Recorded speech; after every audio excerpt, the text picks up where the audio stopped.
Hello, my name is Joel Jakubowski, and today's training is called The Myths of Addiction.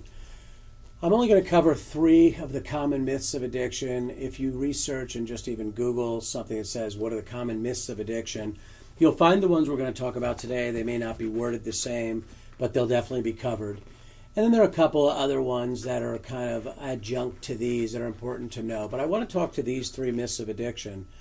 The main reason why I want to talk to these 3 myths of addiction and speak to this today and get you educated around these is a lot of times this is why people are not making it into treatment circles, is because we believe a lot of things about addiction that tend to thwart people's ability or willingness or availability to addiction treatment.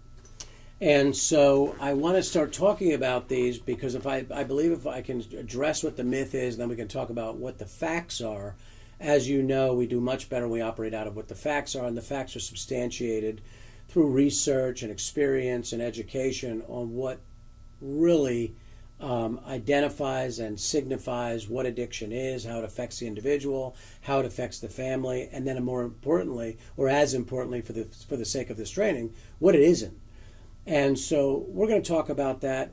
Right now we have about 23.2 million people in addiction, self-reported. But the staggering fact behind it, and I mentioned it in other trainings as well, is that we're only seeing about 10%, 10.5% ever making it to treatment.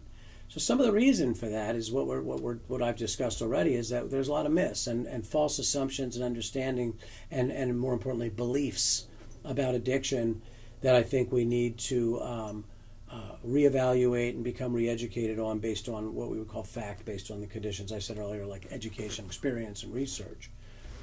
So let's go right into it. One of the first myths of addiction says overcoming addiction is simply a matter of willpower. You can stop using drugs if you really want to. So let's talk about the concept of what drugs actually do to the body and then where willpower comes into place with that. When the human body, as created by God in its anatomical design, when the human body experiences an external stimulus, something from the outside comes into the anatomy or networking and homeostasis of the body, it creates then a response internally. And this, we certainly understand that that's not something that's related to will. It's just a natural occurrence based on the physicality of the human being. So an example would be a pollen spore or pollen molecule enters the nasal passage of a human being. The body, in its attempt to counteract, defend, assimilate, and survive, really all of those are really occurring, it begins to release histamine in hopes to drain out the pollen. So it has a defensive survival-based response, and that can even create a certain level of assimilation and ability to come into alignment with that adjutant in a way that does not produce ultimately death. And so histamine comes in and our nose begins to run. I know it's kind of a funky graphic, but what we're saying there is that when that comes as a human being, I don't assume that when the pollen spore went up my nose and when histamine began to be released, that I could just will that away. I understood that it was certainly going to be a matter of my will, to some degree, and my volition to seek out the assistance or the help that I need to remedy this issue. I can certainly just sit there and suffer it out, and maybe even lay in a bed of flowers with pollen. But what I recognize, probably what I'm going to do is I'm not going to try to will away the histamine. I'm going to then probably go seek some nasal decongestant, allergy medicine. Maybe I want to go see my allergy doctor because I recognize this is a recurring issue. I'm going to get myself out of the environment where I'm getting it. Maybe I'm throwing hay and I'm in all that hay. You get my point. So we understand that there's a physical response according to our anatomy. That's not a matter of will. It's a matter of an appropriate natural response to sometimes an unnatural infiltration that's not a part of the design of the body. And again, the body is attempting to assimilate to, and what its body is trying to do is survive. So when we think about addiction, when we continue to use chemicals and bring this into our bodies, we begin to restructure a lot of our brain functioning in physiological, physical ways in the body, and then neurobiological ways in the brain chemistry, and we begin to create some hijacking.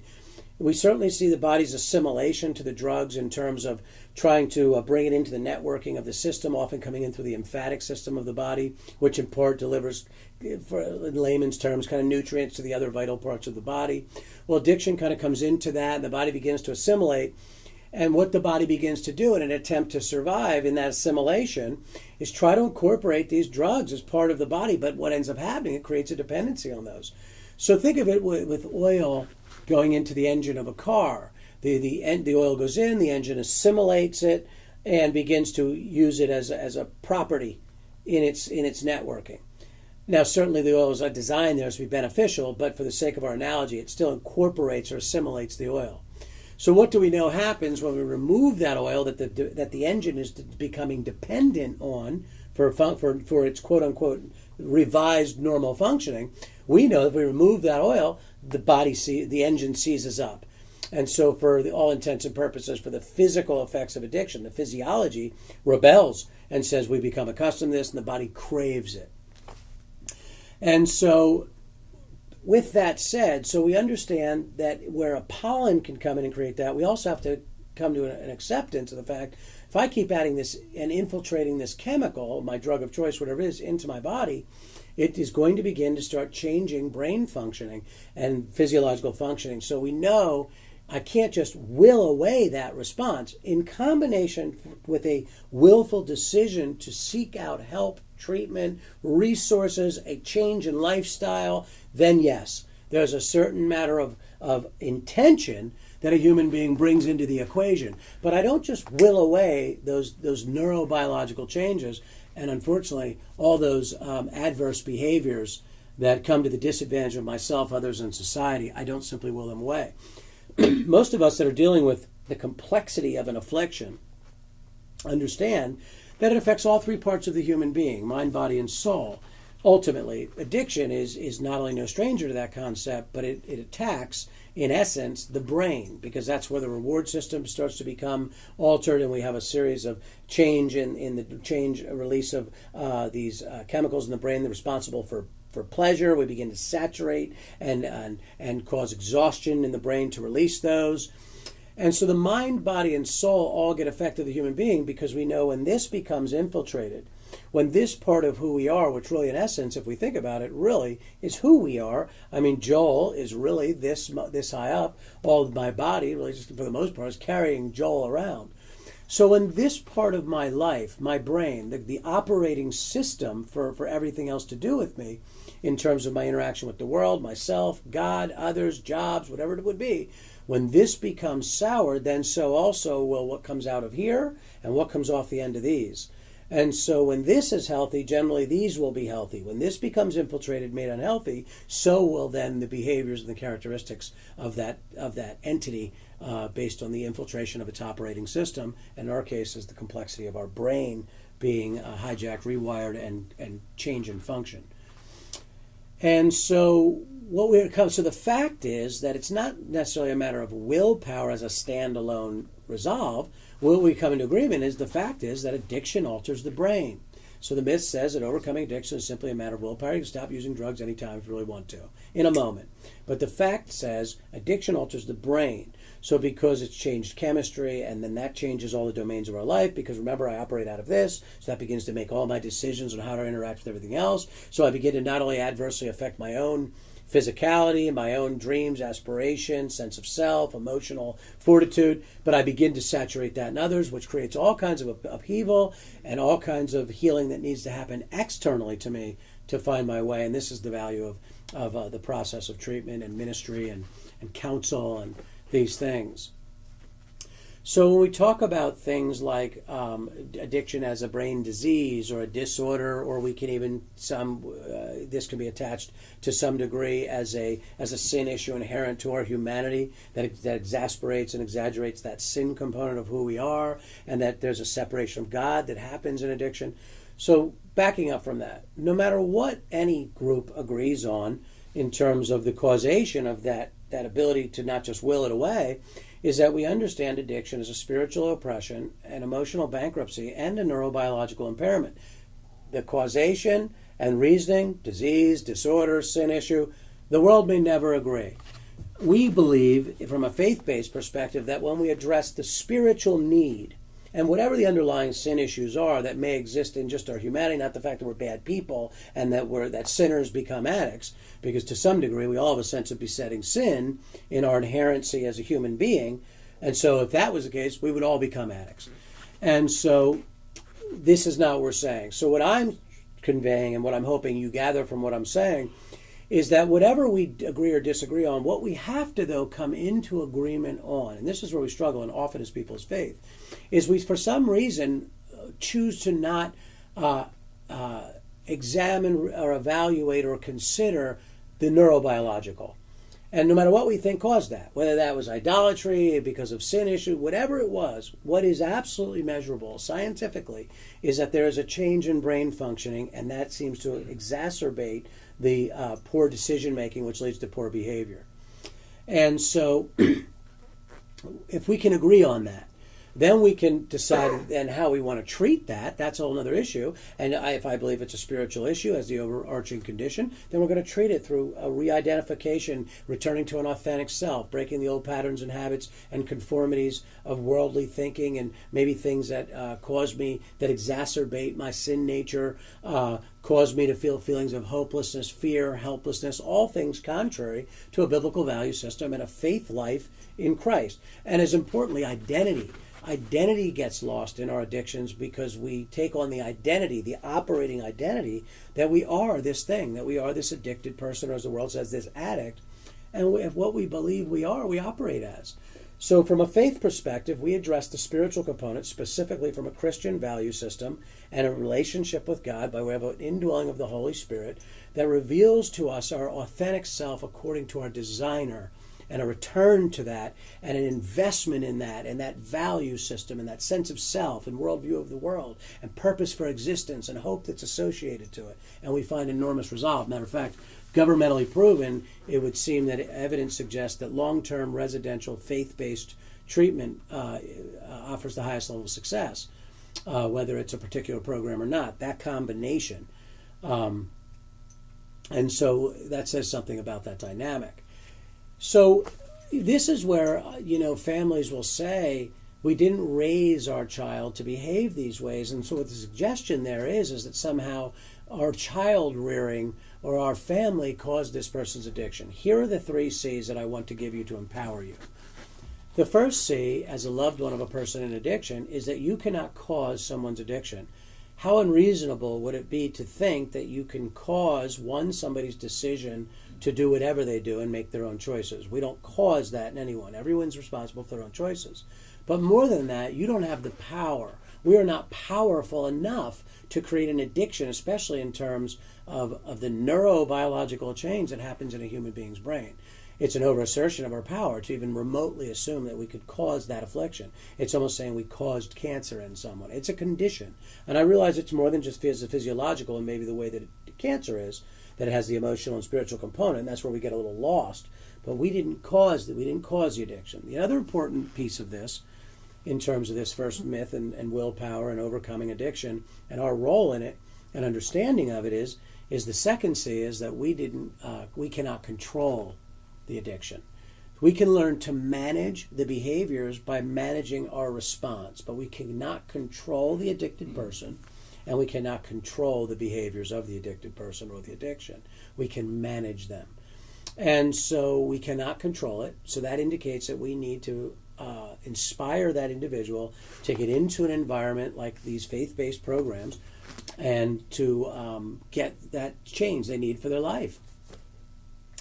The third C is you cannot cure it. We do not have within the medicine cabinet of our hearts or minds the ability or power to cure someone from their addiction. Even in terms of our program, we guide that person through a process of discovering where that freedom comes from, and they take on the initiative. They take on, for all intents and purposes at that point in their life, the willful decision to become that new person, to be identified in that authentic self, to work through the hurts and the harms of life. So the cure for them, and certainly from a spiritual perspective, comes from their volition to engage that process, and then from our faith-based perspective, purposefully and intentionally in partnership with their designer, their creator. In the same way, when you own a vehicle, you look to the owner's manual to get the best advice on how to operate the machine. And so that's what we do in the Word of God, is we look to the owner's manual on what's going to be the best for my system's operation, if I can just put it in that context. So again, the 3 C's. As a loved one of a person in addiction, I cannot cause it, I cannot control it, and I cannot cure it. So with that said, then who does own those 3 C's? Those 3 C's have to be owned by the person in addiction. That's what begins the process of confession and admission that there's a certain powerlessness right now that they're breaking down to, that the addiction is running the show, and they're going to reassign power to something greater. So they have to own their condition, own the causation. I picked up for the first time. I made those choices. I have to own that. Adversity comes into the world. We all learn to deal with it in different ways. We all own our response to adversity, because no one in life is free from adversity. What we have to own is how we either reacted to that adversity, which maybe exacerbated it and added to it, or how we responded maybe in healthy ways that helped to alleviate, dissuade, and to remedy some of that adversity. So for us in addiction, we chose the former, is that we did it in unhealthy ways. We learned to find escape and to not feel. And so we have to learn to own the level of causation. We have to learn how to start controlling this and then working towards that cause for cure and remedy. And so when families say we didn't raise him this way, why does he or she do these terrible things? I'm going to give you a very quick word picture that helps you understand what's actually happening in the brain. So let me start by saying, at some point in this day, in your lower abdominal area in the front of your body, you probably experienced or are going to experience a great emptiness there. We call that hunger. Hunger sends a brain message to the brain, a neurotransmitter, but the brain message does not go to the optional part of the brain. Where it goes is it goes to the non-optional part of the brain. It goes to the survival part of the brain called the limbic system. So in other words, it's not optional messaging in terms of I can eat whenever I want to eat. The message says, no, we need to eat. It's based on survival. So it's not going to the executive functioning or frontal lobe or prefrontal cortex of the brain, which is responsible for most optional decision making throughout our day. It's something as simple as what color socks to wear with my suit. And so if I show up at work and my socks don't match my suit, I don't lose my life over it. I'm not going to get kicked out of town. I'm not going to go to prison over it. So there's no real consequence to my survival or well-being. So it's optional. It's all executive functioning. But hunger doesn't go there. Hunger goes to the part of the brain responsible for survival. So the message to the brain is something as loud as, survive! Survive! That's the message to the brain. And that's how loud we would hear it, in high decibel. And it demands our attention. It's powerful to where it dictates even conversation. We can be mid-stride with someone in conversation and be feeding that conversation of all the things optional in life that we're talking about. And then I hear the message for survival. At this point, all I'm doing is hoping you're going to stop talking so that I can deliver a message to you. And the message I'm going to deliver when I turn to you is hungry, must seek food. And probably what may happen for you is it may inspire just the word food and the word hungry. Your brain identifies as the survival messaging. So you may evaluate as the listener, well, wait a minute, I'm hungry too. You've inspired my desire for survival. And guess what the conversation now is going to be about in the next 10 minutes. It's going to be about where to eat, when to eat, who to invite. Here's where I had the best steak of my life. They have lousy sushi. I remember that time I ate with Aunt Sally. You're going to spend the next so many minutes talking about food and survival. Then you will attempt to try to get back to the conversation you were having before, which was all optional, and have a very hard time trying to recollect what you were even talking about. Why? It was optional. So when that survive message comes, what we do is we prioritize it, because one of the greatest, if not greatest, motivational things for human beings is self-preservation. It's one of the greatest motivators that we know, if not the greatest, to preserve life, and specifically our own. And so self-preservation becomes very powerful, and self-preservation overrides executive optional functioning. So what does that look like? That looks like a person breaking in your front window with a hunting knife. You will have either a fight, flight, or freeze response that comes from this limbic system survival part of the brain. So in other words, you are not going to get into dialogue with that person coming after with this hunting knife. That might look like, sir, I find it very interesting they chose a hunting knife. We're such a large family, I would have assumed it was be a machete. You're not going to have that conversation. The evidence suggests that you will run away, fight, or freeze in that moment, depending on the circumstances, depending on the wiring in you in that moment. So in other words, it's not optional. So once the brain says, yes, I'm hungry, we have to close the loop. The brain has to close the loop, and the loop that's saying, feed me, and remember, the message is survive. So the opposite, in parentheses, behind the message that says survive is, because if you don't survive, you're going to die. So it's interesting to some degree how the survival part of the brain, the survival motivation, produces to some degree a motivating level of fear on the idea that I might die. And so addiction to some degree, then, it's interesting, has a fear element which is irrational. And that's the problem, because where hunger is not irrational and I need to eat, addiction creates an irrational response and assumes the role of hunger to some degree, and we're going to talk about that. But to close the loop. So now you and I, we made a decision what we're going to eat after our 10-minute conversation, both hearing survive, survive. We sit down, we eat. The next message to the brain is success, over and over again. Success, success, the brain says. And the brain says, listen, you got to remember to do that again and again and again. And then at one point, the brain takes over and says, you know what? We don't trust that you're going to remember to eat. So we're going to help you with that. So what the brain does, in essence, metaphorically, is it takes a branding iron inside of your brain and puts everything on the red hot tip of that branding iron that has anything to do with food at all. So the words that relate to food, the word food, hunger, steaks, shrimp, chicken sandwiches, whatever, everything that identifies with food, restaurant names, is on the end of that branding iron. And what your brain does, and this happened to us at a point of our cognition where our brain was ready to receive this, is that could happen at a very much younger age, obviously. It brands onto the hippocampus, largely responsible and most primarily responsible in the brain for memory. So that whenever there is a conversation about food, we remember neurobiologically that means survival, and that eating has to become a precedent in that moment, and again, will override optional functioning. So when we're talking about that, now I want you to take that same principle, and this is what we're learning in science and research, is that when the craving sends a brain message to get high or to use our drug of choice, it goes to the very same part of the brain responsible for survival. And so what happens to morality and value systems, they begin to ebb away and take a back seat. We don't lose them, and each of us have a certain degree of how much of our value morality we're willing to give up for survival. We know there's some horrendous stories, right, about what people will do to survive. And so it's different for each person depending on usually their set of conditions, the depravity level, the social acceptance level that happens within the group, if they're with a group, number of different reasons. But all of our sense of fair play and conduct, all those things take a back seat because survival takes over and the brain begins to run the show.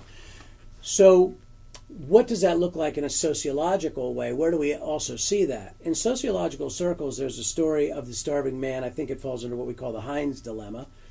And what the Heinz dilemma researched was that if there's a person in their community, let's say a man who's revered by his community, upstanding father, upright husband, maybe he's a man of God, never had a criminal day in his life, highly moral God based on a biblical value system, but for whatever reason, he finds himself unable to feed his family through socially acceptable ways. But right down the street is a bakery with a thin glass window. The question in the research is, will that man go in? Almost across the board, without fail, under the right conditions and the right level of depravity, each person will break that glass window and get that bread to feed themselves and their family, because it's also preservation of those we love, which is also a highly motivating factor. Some show evidence that a parent's love for their child in some degree becomes a greater motivator than their own preservation, and this is where we see parents dying for their children, jumping in front of a bullet, these kinds of things. So we understand that it's a real concept that happens sociologically in humanity without addiction. But in addiction, it's the same concept. It's a survival concept. So when I'm taking my grandmother's ring, the sole lone possession, the only thing left that my mother has of her mother, who she cherishes more than maybe anything on life in terms of possessions, I see that ring as a person in addiction. I know it means that much to my mother, but there's a survival message going off in my brain saying, feed me, Seymour, and it's not optional. And if you don't, there could be death. I see that ring, which is maybe worth $800, I can probably take that to the pawn shop and the dealer and get much less for it, maybe even $50. That ring is going to go to the pawn shop. And this is where families say, we didn't raise them that way. No one raises anyone to have an altered brain chemistry that screams survive or you're going to die. So it's not a matter of them being unethical or bad people. We're driven by a response to survive. And so there I am, driving this ring to the pawn shop, hating who I am, in a total abandonment of my own values. Over and over again, maybe for the last years, which is the most abysmal place that you could be as a human being in your own skin, is knowing that every day you wake up outside of your own values. We'll talk about that in a moment, how that might apply to you. And so when I'm driving that ring to the pawn shop, despising myself, and to understand there's a level of guilt and shame here, well, in the back seat is the reminder, the authentic me, the non-addicted part of myself. The part that's my conscience, and the more moral and ethical part of me that understands right and wrong, understands very clearly the pain this is going to cause my mother, screaming from the back seat, don't do this, please. But you see, the more I hear that voice, I know it shuts that voice up. Because the goal of addiction in its end result is to not feel. This thing makes me feel, and it reminds me of the despicable nature of my behaviors, which I'm totally lost and baffled on why I even keep doing when I know they're so wrong. And so every time I hear this voice from the back seat getting louder and louder, the way I shut that voice up is I get high. Well, the means to get high require doing despicable things like taking my grandmother's ring to the pawn shop. So you see what happens here, a loop begins to form, and I get stuck. The more I hear this voice, I know how to shut him up. I do these despicable things. And the more I break my own sense of values, the more I hear the voice. The more I hear the voice, I do the bad things. The more I do the bad things to get high, I hear the voice. Shoo, shoo, shoo. And we stay in this terrible loop. And so when we're talking about that lifestyle of addiction, many have this impression that somehow people in addiction are somehow having a grand old time while the rest of us are out working hard and meeting our responsibilities. In my 20 years of addiction, I would say at least for the last 5 to 10 years, I was in this constant cycle that I just described to you. Waking up to that daily and waking up to the reality that I'm a man who lives outside of my own value systems, I have never worked harder in my life to balance that and maintenance that and still get my need met and be able to live in my own skin.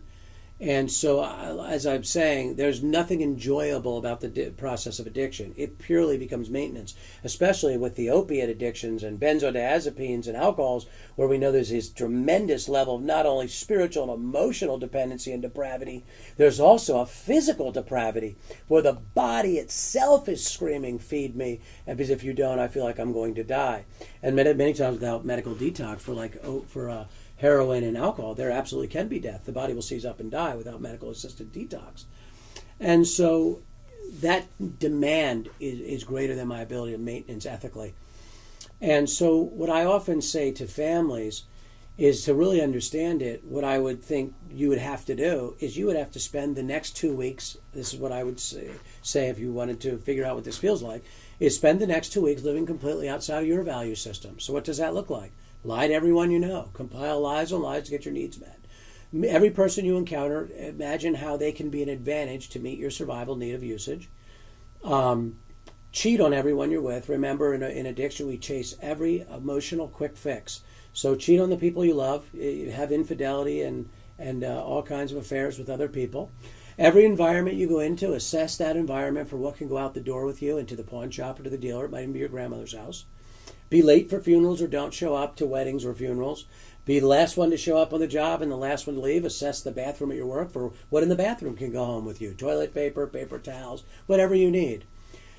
The reason you won't want to take your own life in that process is because I gave you an out. I told you that it would end for you in 2 weeks.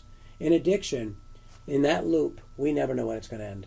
And it is not uncommon for us to see an overdose or the end of this by death as being a remedy for what ails us.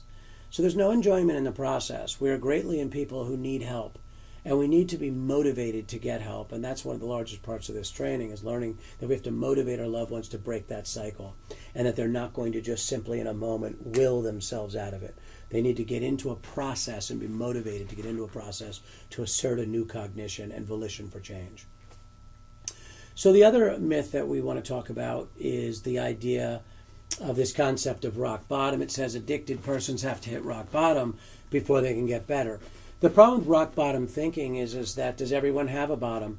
The problem is that not everyone has a bottom. For some people, and some of you may know firsthand, unfortunately, that it can mean death. If it's not death, sometimes it can simply just mean irreconcilable damage, vehicular manslaughter that a person has to live with, life imprisonment based on some of the behaviors, maybe some paralyzation or loss of a limb. These are terrible and horrendous things while we're being expected, often by the advice of clinicians over these last few decades before we got educated, telling families there's nothing you can do, you have to wait for that person to hit rock bottom. What we've learned is that families have enormous leverage to motivate a person to get help by not removing people from the consequences of their addictive behaviors. And so it's a process called raising the bottom, where we ask the family to identify in what ways do I remove my loved one from the consequences of their decision, because the consequences might act as the quote-unquote motivating rock bottom, but in a controllable environment to inspire their desire for change if I let go of some of these things that protect them from the consequences of addictions. That could mean I got to stop bailing them out of jail, paying on all their bills. It's having them live in my home and still use without some kind of ultimatum or consequence for that behavior. It could be calling employers and telling employers, listen, my loved one is sick and they can't come to work, when the truth is we don't even know where our loved one is, or that they're hungover and can't go to work. All these protective things that we think we're doing to protect. And this kind of theory and concept comes out more when we talk about in the other trainings about enabling. So I won't go too deeply there. But raising the bottom instead of waiting on the elusive rock bottom, which are all these vast, unpredictable hope that something externally is going to be the greater motivator to get my loved one to finally realize what the essence of rock bottom is that I truly understand now that I can no longer separate my high from my consequences. That's the goal of rock bottom. But families have the power to create, through often intervention in a process of raising the bottom, the desire for that person to say, this is my bottom. You've helped me to realize that without your support and without enabling my usage, I can't support it on my own. And I'm experiencing now rapidly all these moderate levels of difficulty. I don't have a cell phone, you stop paying for that. I don't have a car, you pay for that. I don't have a place to live, you told me it's unacceptable to use in your home. And so we have to start to gravitate towards this concept of raising the bottom, because the family has the greatest leverage. The family has great leverage because you validate my existence as a human being more intimately, and more with greater longevity and history than any other force on the planet. As a family, you have more leverage to motivate my change for treatment than the judge who tells me, Joel, if I see you come before my bench again, you're going to get 10 years in prison. I will have impact externally in that moment because the pressure is on. I'm in the courtroom and it will affect me a bit. But in time, what I will do is simply fall back to the survival demand of my addiction, and I'll try to just figure out more crafty ways to avoid getting caught. Maybe I'll even move out of town.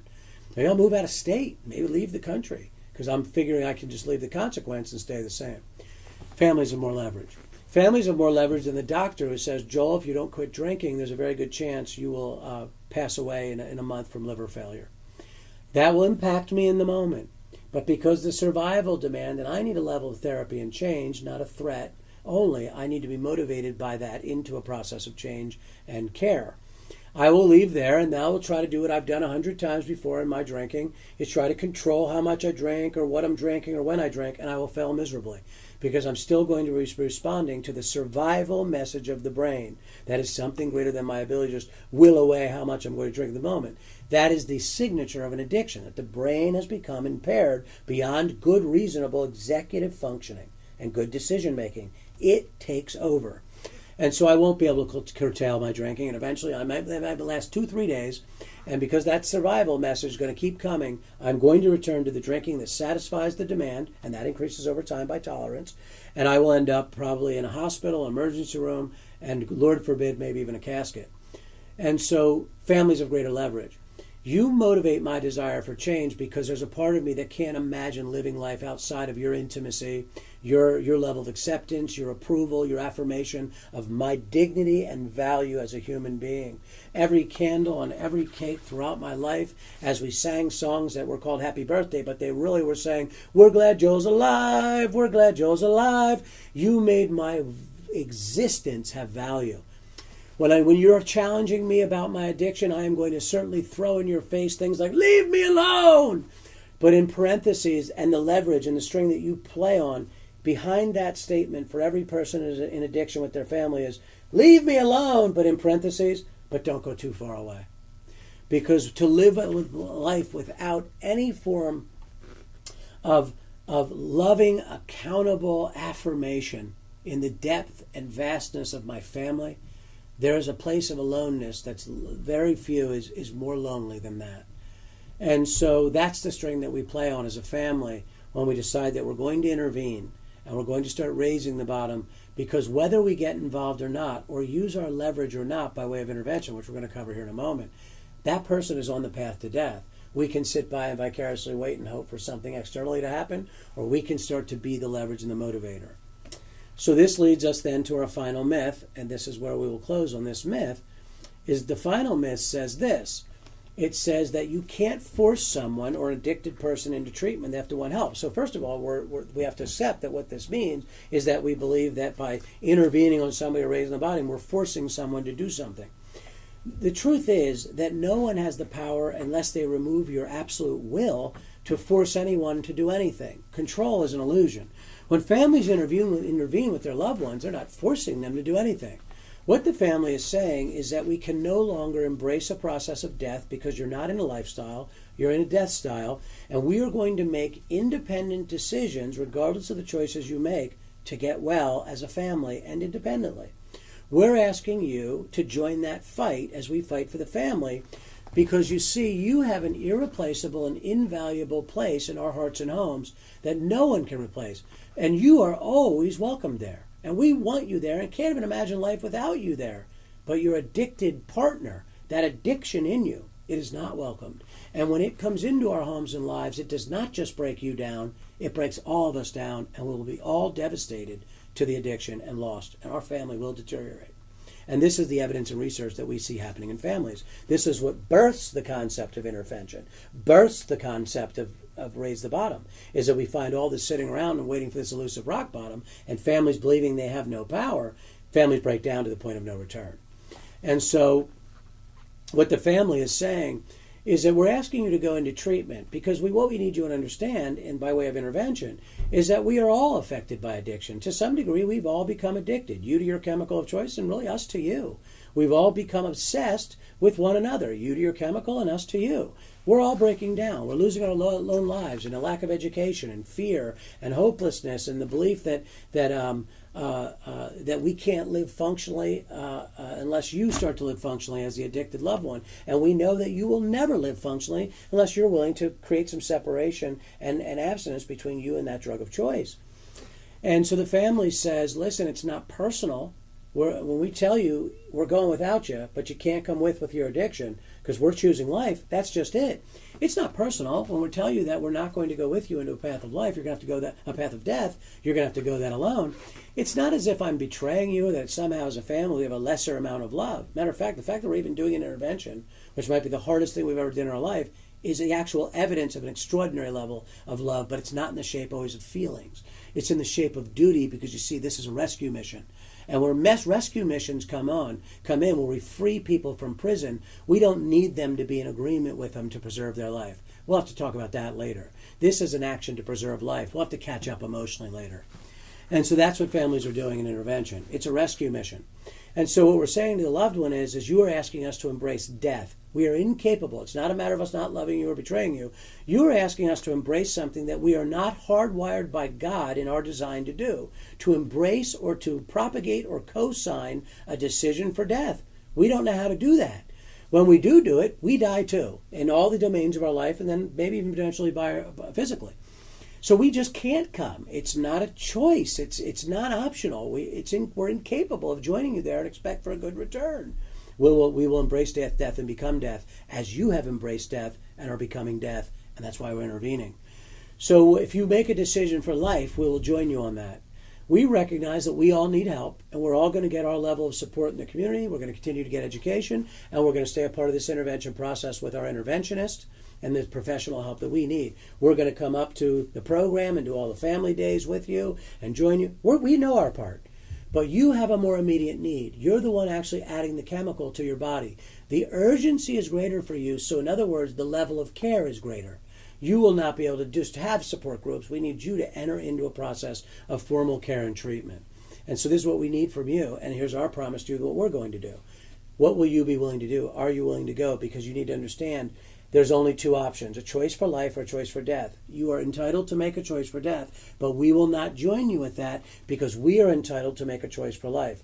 We love you, my addicted loved one, my son, my daughter, whoever you are, we love you, but we also have a very healthy and respectable and approved by God sense of love for ourselves because we have a call on our lives to continue to operate fully in our relationships, even independent of the one with you. And we will have to return to that because we cannot do that with you and the addiction. We can do that with you and desire greatly to do that. So a decision for life creates partnership with us. A decision for death creates separation. And it's a matter of us doing this out of a duty of love for you and a duty of love for our family and a duty of love for ourselves. And so we're praying that you'll join this fight. The ARISE model of intervention, empirically proven, the model that I follow and my wife follows, is 90% proven that on the first meeting that person does accept treatment and goes into a process of change. 86% of the time within the first month or so, that person will then come back if they refuse in the first meeting and say, yes, I'll go. But if they do refuse in the first meeting, the family has to hold lines and boundaries of what's an acceptable decision and what's not. So it may mean detaching in love. It could mean total detachment creates the greatest motivation for change because the person finds himself completely alone and without the care and intimacy of the family. And the family waits, expectant, and hopefully, while continuing to live their life, get educated, and seek their own wellness, they expectantly and hopefully and prayerfully wait for that person to then make a decision for change, and 90% of the time, it happens in the meeting. And again, what's the alternative? And that's the point of intervention. As a family, we have to ask ourselves, what position, where do I want to be in relationship to my addicted loved one and their addiction? We can continue to idly stand by in hopefully some vicarious way and some unattainable, unpredictable way that these external motivations come, and hopefully it won't mean death, to motivate change while we all suffer out the addiction without a plan. And we just continue to do what we're doing in an informal way, hoping and praying that this elusive rock bottom is going to come and save the day. Believing, then, of course, that has the greater leverage. What I'm trying to educate you on, empirically proven, is that families are the greatest motivator to motivate any choice making in an individual in the family. More than doctors and lawyers, well beyond just addiction. Families are the greatest motivators. They hold the most power of intimacy. And so the option then is if we do the intervention, yes, is there a level of risk that they won't make the right choice? They're already not making the right choice daily. So they will simply go back to doing it. The difficulty for the family will be in believing that by separating, we'll get well, and the separation will also hopefully inspire their choice for change, and hopefully at the meeting. And again, 90% of the time it does. And so think about it this way. Even though the intervention will be difficult, we don't need the addicted loved one to agree with us in the intervention. All that we need to see is when we say, will you go to treatment, their head goes up and down and they begin to nod. They might even be telling us to go you know where and telling us they hate us. Doesn't matter. It's a rescue mission. Hate me now, love me later. And even if you never love me again, at least I preserved you from the grave. You can hate me the rest of your life if I preserved your soul for eternity. And so this is love. This is the duty of love. And this is what has to come out in the process of intervention. Marriages do not last on feelings of love. Families do not last on feelings of love.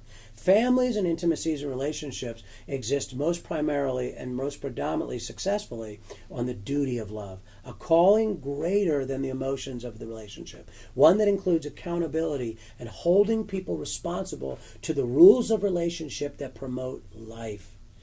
And so when that person accepts treatment, whether they hate us in the room or not, That person has now agreed to go into an environment, unlike this elusive rock bottom world, that the entire staff have been called to this job to be a resource and a motivator for internal motivation. You as the family acted as the external motivation used by God to get them into an environment completely conducive to change, the hope of change, the evidence of people already in the program that changed. 40% of our staff are graduates of the program. And so they see the evidence that hope can be found. Some people don't know they want change until they're surrounded by it. Well, that's what happens when you motivate them externally through intervention, is and God uses you in that capacity. And then God uses the treatment center, the staff, the ministers of the program to then be the internal motivators. And then you and I as the family and the interventionist all come together in this godly outcome to get this person into an environment that is conducive to change, because again, there are only two options: to be a part of that solution and that motivation, or to simply make the choice. And you have the will and volition and authority at any time to make that choice and to just count on that, and that's your prerogative. But evidence suggests that if we want to see change, 90% of the time, through family intervention, through the ARISE model of intervention, which is an invitational model, that person is invited. It's not an ambush style, and it creates a greater inroad to their heart through dignity. And it works, and they come to the meeting. And so that process has the greatest leverage, empirically proven. Again, or we can wait around for this rock bottom thing maybe to eventually come. And the problem is, at what cost? And so I cannot tell you what you need to do, and I would be remiss and it would be irresponsible of me to make a sole decision for you, and I don't have that power. You have to find a sole decision on if you have an addicted loved one that's not in treatment, which they may be already and why we're talking. But your external motivation, even for the folks in our program, still has to exist. And this is where we say to families, when your loved one wants to leave this process, this is where maybe you have to say things like, listen, you can make independent decisions outside of our decisions. You're an adult. If you want to leave, you can leave. But you need to understand, we do not embrace that choice, because in our eyes, that's a choice for non-completion and a choice of repeating the past, and the past increases the opportunity for death. So we can't go with you there. The bottle of antibiotics says you have to take 12 months of antibiotics, and you want to leave after 6 months of antibiotics. We certainly don't tell the doctor, I'm only going to take 6 months. We take the whole bottle because we understand it has the greatest level of success. So my loved one says to me, I've only done 6 months, I want to leave. That's half the bottle of antibiotics. No, the prescription is a year. Our success as a program and faith-based programs is the longevity as well as the Christ factor. It's the combination of the two, because God is also using the anatomy to have brain healing and to come to new recognizance in terms of goal setting and getting back lucid functionality. God is using all of that. God is absolutely coming into the neurobiology through the change and the neuroplasticity. God designed all of that. So we need that person. The thing we ask parents to consider is, you can leave, but coming home is not an option.